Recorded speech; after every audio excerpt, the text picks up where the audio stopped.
We are the UT Youth Engagement Center in Dallas. I am Taryn Bright Haskett, and we are live on this lovely Monday. And I'm going to go ahead and introduce our team. But before I do that, we have a new person. I don't know if everybody can see my hands, but down at the bottom, Mr. DJ Williams. Let's give it up for him. Yes, he is here. The price was right, and he is here. We are happy to have him. He joined us in 2020, and he's coming to us with, everybody have all these new team members, all these faces in 2021, and we're just happy to hear and talk to you about the next steps for all grades, 9th through 12. But we'll start with 12th through 9th, and we're going to go ahead and toss it off to Joe to introduce himself. So everybody, again, my name is Joe Posada. I'm one of the assistant directors here in Dallas for the UT Youth Engagement Center. I hope everyone is doing a great start. We're gonna do a round of introductions first before we go ahead and do our topics, right? All right. So again, my name is Joe Posada. 11th grade. Hi everyone, my name is Carolina Ramirez. I'm one of the youth engagement counselors for the UTYECD Dallas. Super excited to be here again with y'all. Happy New Year. Super excited to get this rolling. 10th grade.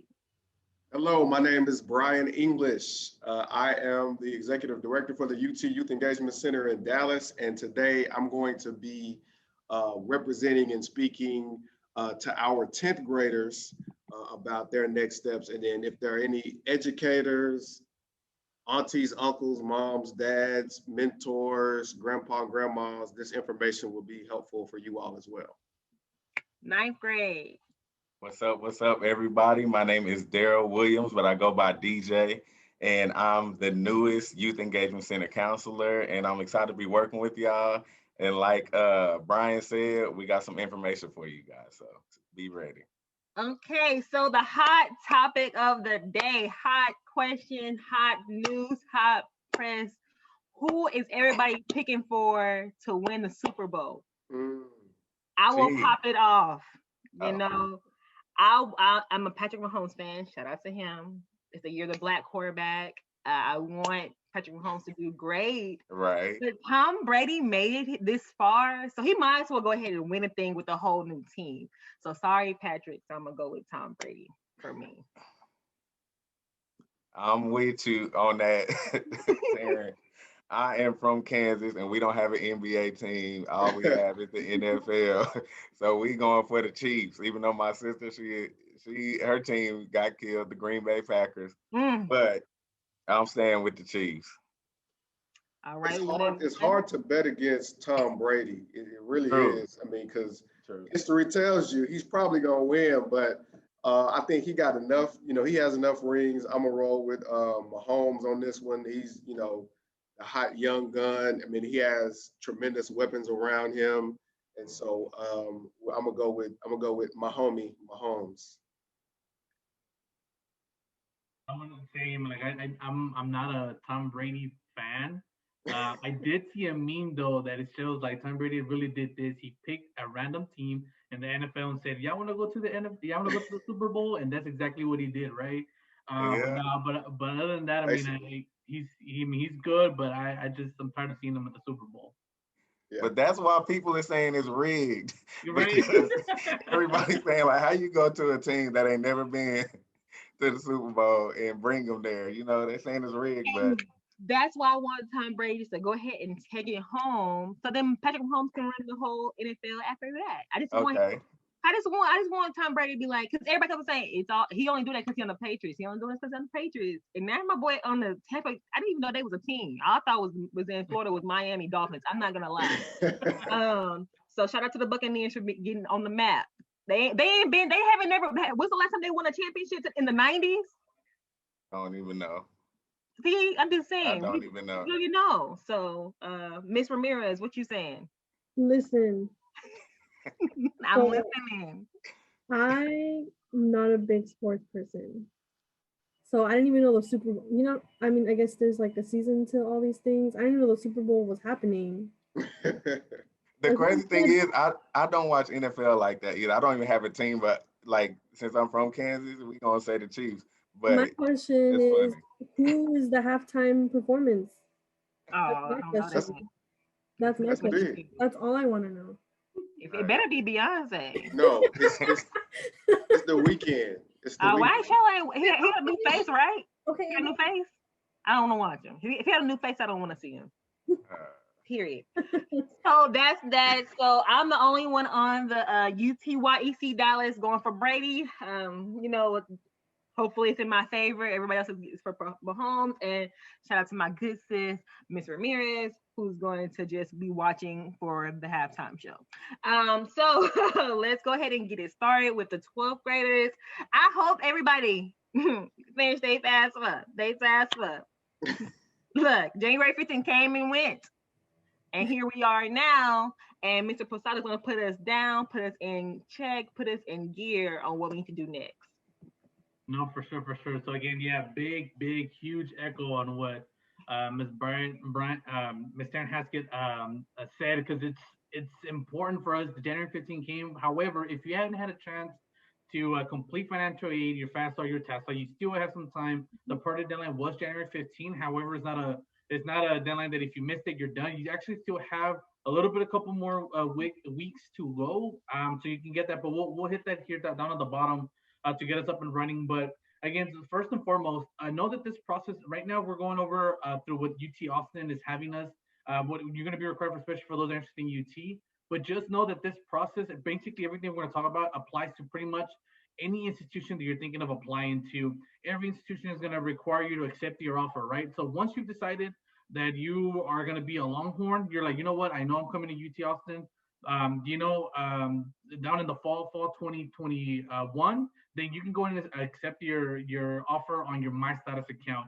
Again, let's say you decide, you know what? I'm actually going to end up staying close to home, going down to a different institution or what have you. The same process is going to apply. You're going to log into their portal and you're going to accept your offer as well. So just keep that in mind. Every institution also same thing. You're going to have to satisfy an enrollment deposit. This is something that you can actually talk to your financial aid advisor or even your admissions team at. Let them know if there's a way that you can defer your payment through your financial aid, so you don't actually have to pay out of pocket. Oftentimes, some institutions give you this opportunity or this option to do so.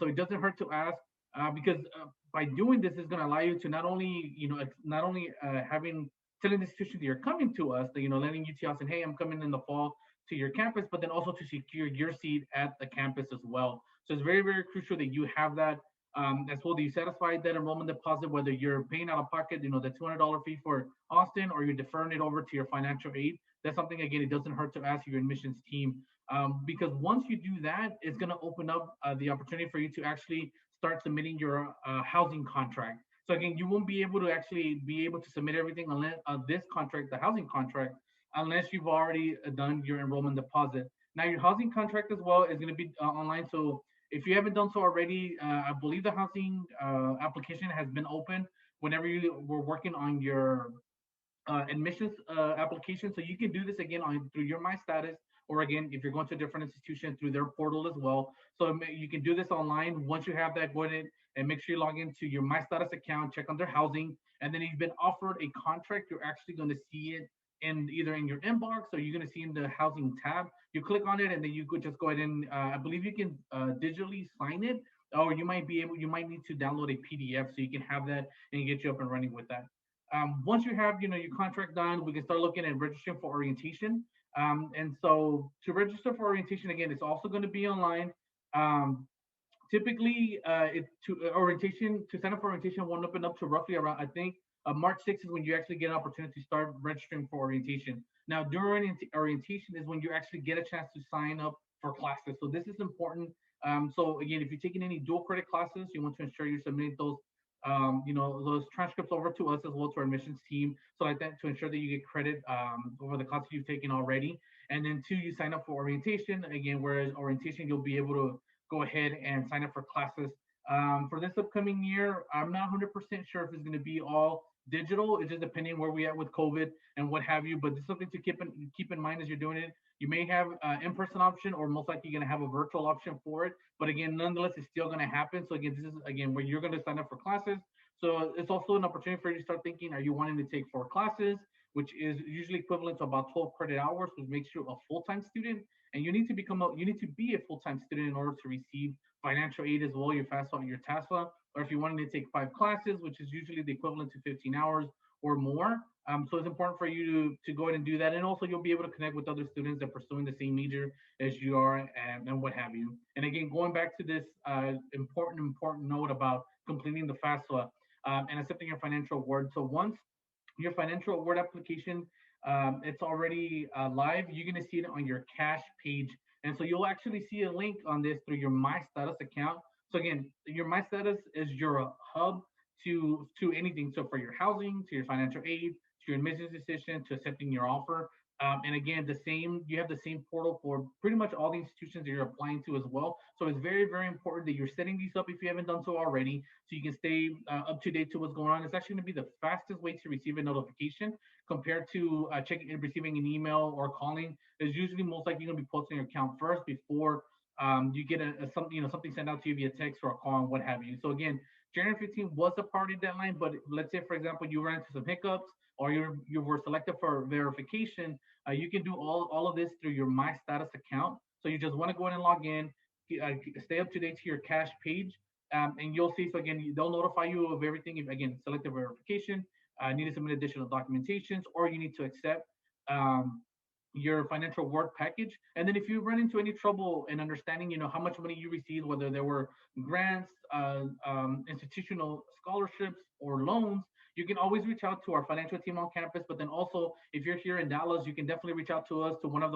our YEC center staff and one of the team members, and we can definitely have a one-on-one with you, sit down with you and your parents, so we can break down your financial award letter and kind of let you see, like, okay, this is how much you're receiving from us, and if you want to compare it to other institutions, you can definitely see that, because it's very important to understand that process. And so like that, and just know that while you're in college after your freshman year, the financial application process, you have to do it every single year. So just know, so it's good to get in the habit of understanding that process now, so like that in the future for your sophomore, junior, senior year and on, you understand the process on there as well. Once you have that, again, checking your My Status is going to be very, very key, because again, everything that goes, any notifications, any updates, and what have you, you'll see it on your My Status account. And it's just a central hub to just communication with campus and any documents or anything that you need on there. In the event that you're locked out from logging in and what have you, you can reach out to one of us or the admissions team, and we can help you, recover that password and make sure that you're on top of it again as well.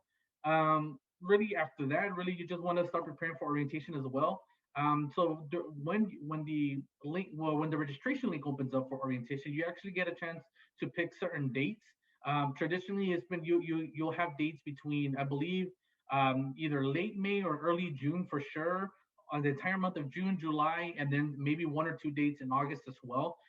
If you want to be on top of the game, you want to get like the best schedule you want. So if you know that you're not a morning person, or you know that you're not an evening, or you're going to be working and what have you, you want to register for the earliest orientation. As like that's going to give you the best opportunity to register for the classes that you want, and the scheduling at the schedule that you're looking for. So if you know, like, oh, you know what, I'm a 9 a.m. person, I can be in class by 9 a.m. and follow all the way through like noon or 1, then so be it. I know I wasn't a morning person. I don't know about the rest of the team, but I know I had a 9 a.m. government class, and oh boy, I struggled a lot, because I was in no shape to be taking a 9 a.m. Government class at the college level. So for me, so I realized that after my first semester, that I was better to start my day at like 10 a.m. or 11 a.m. and what have you on there. Um, You'll also be able to review, again, the plan and review the scheduling. And we can provide some links as well down in the comment sections if you want, or after the video is posted. So you can have that. And then the last thing to really to keep in mind is satisfying any special requirements. So oftentimes you may need it, depending on your situation or your application and what have you, you may need to connect with different departments on campus. If that's the case, you just let us know. So for example, one of the examples here is, if you're a student on a student visa and what have you, you may need to check in with the international office to complete an extra few steps. So if that's the case, we'll definitely try and connect you. But all of this is roughly you're going to be posted on your My Status account. So again, it's very very important for you to keep in mind on that to get you up and running. And then really, I think the most important one here that you won't see listed on here really is just to connect with one of us. just because we will be able to kind of guide you, provide this, on an Excel sheet, PDF, or what have you, whatever best is going to help you to really understand what the next steps are, but then also get you up and running. Um, Really just get you up and running to see what it is that you need on there. Okay. So I think that's all I have for 12th grade. And then I'll just hand it on for 11th grade.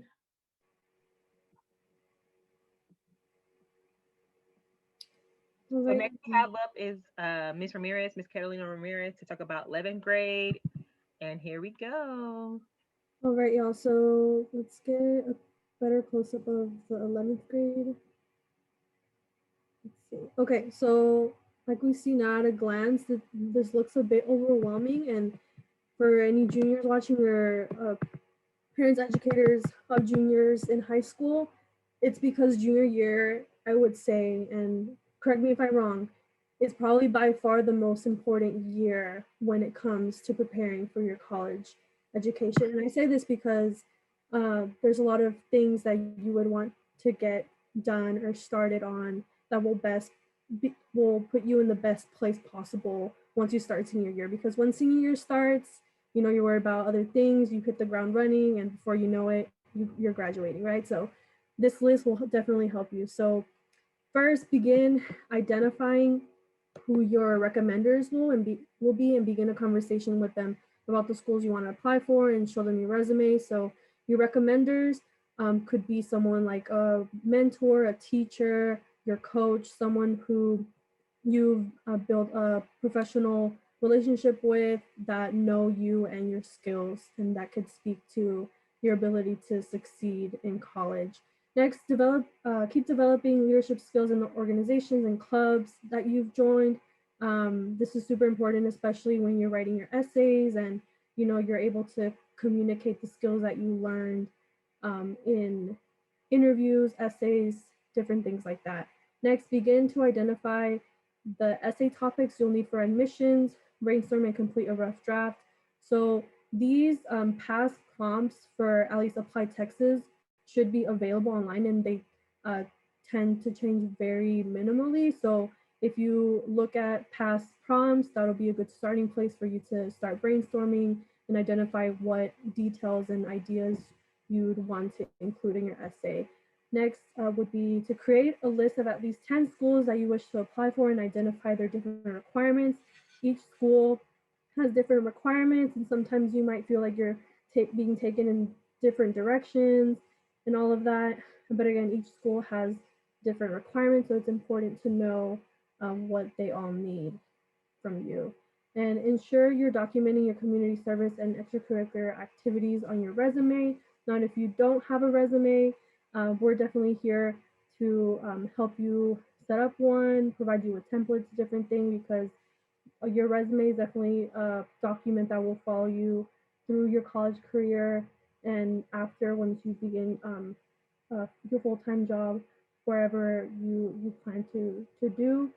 Um, Also in junior year, taking your first round of SAT or ACT exams during your spring semester.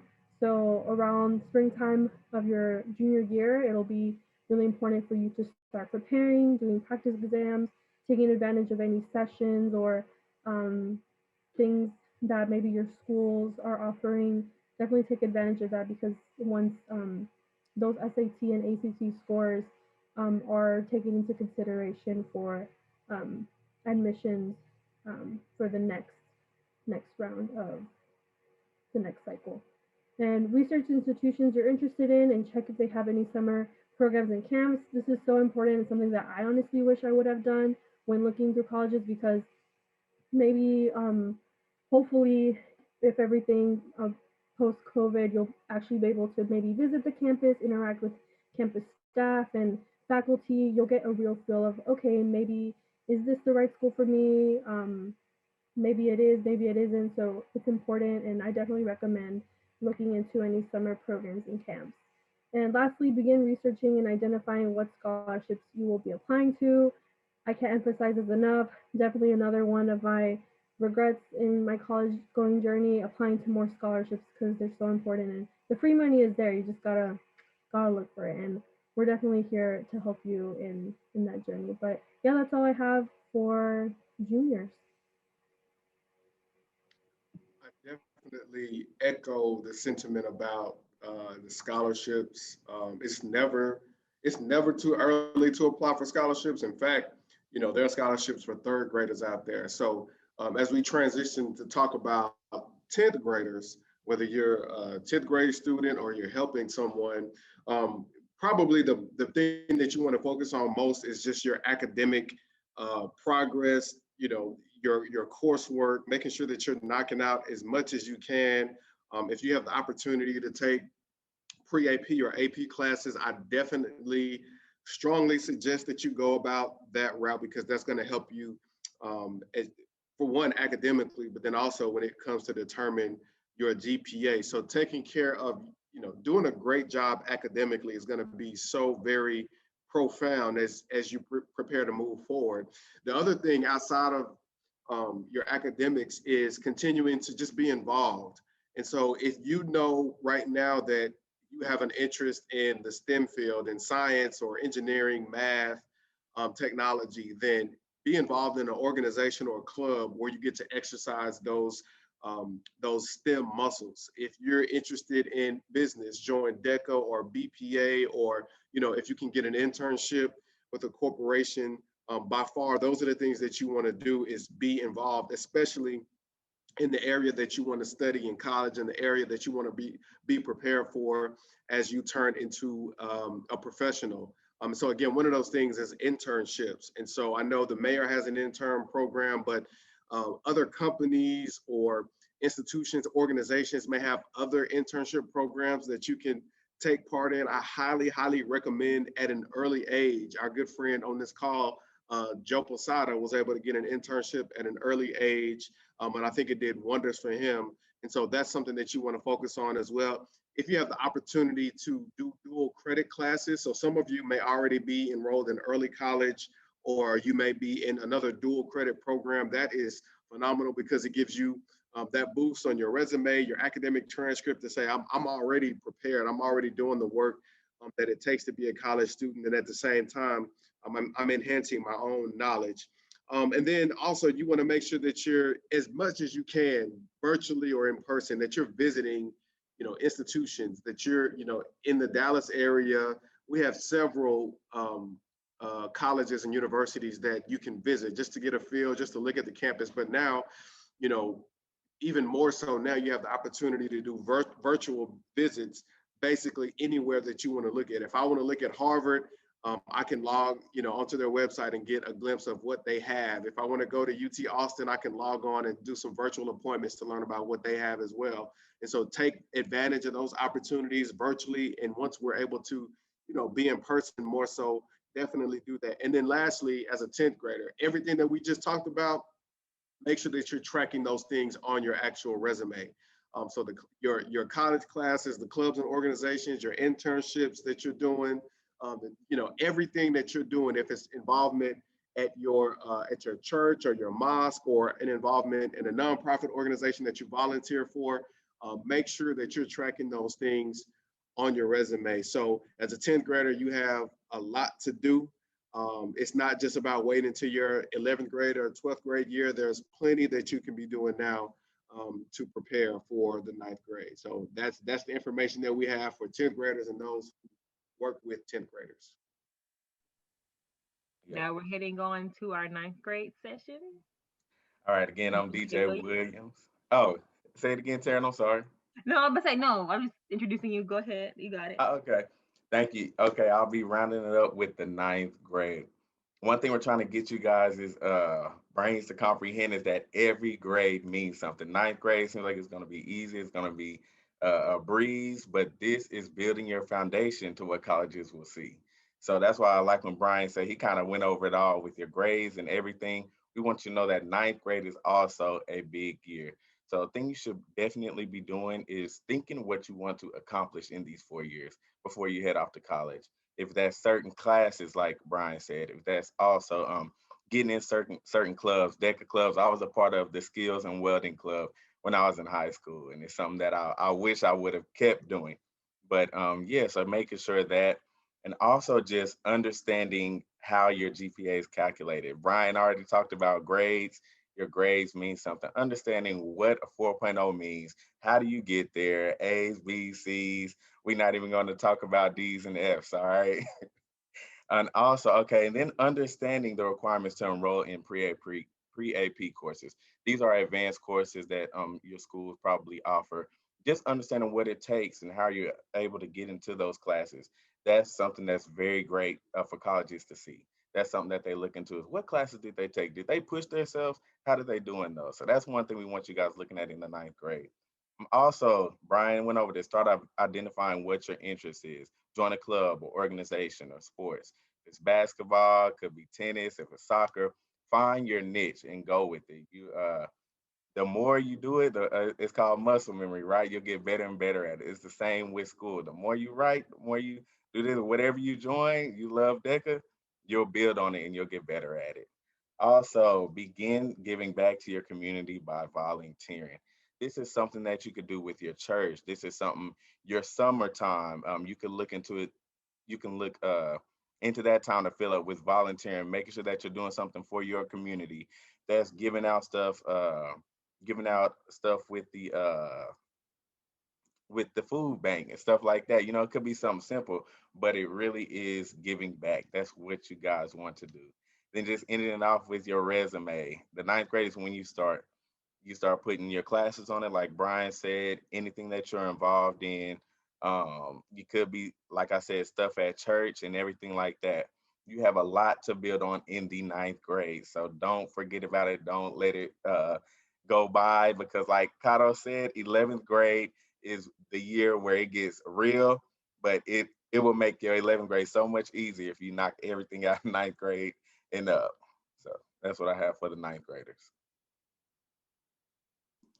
All right, amazing. So now you have the steps you need to be successful. But I'm gonna add in a couple more things just to give you that razzle dazzle you need to be even more successful. So yes, we're in a pandemic. Yes, things look different and we need to learn our new normal. But it's time for you to be creative. Let's say if your organizations are not meeting, you need to meet the need. Meet the need. What you're seeing, what you're missing. You can probably meet that need. Be creative and like you go work with us, come connect with us, and we can give you those ideas because we don't want you to let this time have went by and you don't know what you did. You can't really say what you did during the pandemic because we don't want to say yes, it's been hard on our communities. Yes, we it's kind of had some had some mental issues going on during this time, but we want to make sure we can make a positive throughout this pandemic because yes, P stands for pandemic, but we have to be positive also as well. Okay, so this is how you can connect with us. We will start having like office hours where we'll just be like sitting on Zoom how we are right now. We won't be live, so your face won't be on live, but we'll be sitting in a room just like this and just waiting on you to come in free all day for you. It's a free service to you to help you plan whether your spring of your freshman year or the next year for your sophomore year, your senior year, your freshman year in college, wherever it may be. We just want to help you be like plan or just check in on you saying, hey, are you okay? And if you need resources to connect with, we're here to connect with you. So we'll be posting our flyer with all of our resources on there. So you can come on our not live, but Zoom meeting. And then also we're available through all of our social media outlets, UTYEC underscore Dallas or UTYECD. Like just look us up, come connect with us, and we're here to help you. We all serve different schools, but we serve all of our students. So let's just say if you work with any like Sunset, Barack Obama, Cedar Hill Collegiate, it don't matter where you come from, we're gonna help you because we all know the same things and we're going to connect with you, help you, walk you through it because the resume is super important. But I'm going to go back to saying being creative during this time, y'all. Like be super creative. Like kids are doing everything. If it could be a reading club, y'all all get on Zoom and read together and like break stuff down. You can say, you made that up, a virtual reading club. It's a thing. You can do that. Like, because comprehension is, sometimes we're in a social media phase, so we just read little small captions. But if you have that reading club and that comprehension skill, zoom, zoom, zoom, your score is going up, your test score is going up, you're being more comfortable writing because we all hate writing. But if we throw in some comprehension and reading some things that we like, you love to read about, because Barack Obama book is really good, y'all. So his shout out to his memoir. I'm not pubbing, that president, but that man. But all I'm saying is, y'all read things. You should be reading during this time. Staying off of social media. I know the TikToks are really good. We won't and all that, but y'all need to read some books and be creative and start some new things, start some creative things with your with your students at school, your friends at school. Because we want you to take advantage of this time as well too. Because once the world opens back up for real, it's gonna be, you're gonna be like, I wish I had some downtime to be creative or think on it, or read or write my own book, start my own vlog, start my own YouTube. But just take advantage of this time, and we're here to help you take advantage of that time as well. Anything else anybody else wants to say? I think we're good. Okay, well, it is Monday. Be motivated, be encouraged, be positive. We're gonna sign out, and as always, we can't end it without a hook 'em all day. Hook 'em. We're out.